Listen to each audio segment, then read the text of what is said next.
呢一隻咧就係黑山羊胎素嘅去角質啫喱啦。咁佢嘅裡面嘅成分咧就有黑山羊胎素啦、蘆薈啫喱、珍珠末等等嘅。咁同市面上一般嘅peeling gel 有咩分別咧？我自己就極力推介嘅，因為我初初都唔信嘅，用完之後咧我就覺得真係同出面市面上有唔同。市面上咧，我平時用開嘅 peeling gel 咧，你通常搽咗落去咧，好似白膠漿咁樣啦，搽落去，捽，乾咗之後咧，你成日見到咧會好似一啲擦膠碎咁樣嘅嘢會出嚟嘅，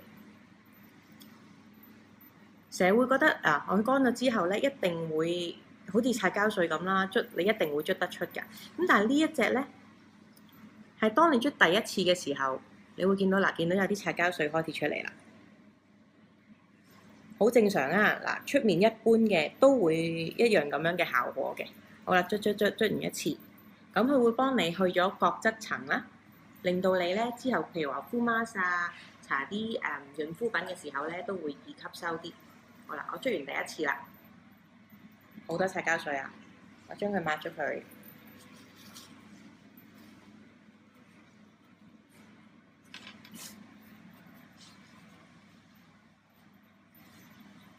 好啦，抹咗之後咧，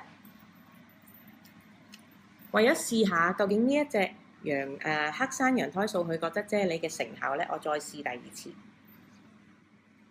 正常嚟講咧，應該第二次捽落去咧就冇咁多擦膠碎噶啦，因為第一次咧嘅角質已經俾我去除咗。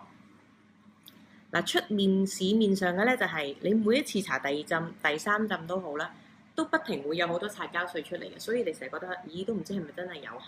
但係呢一隻咧，你搽第二次咧，你會發覺擦膠碎咧係會少咗噶，你見唔見到？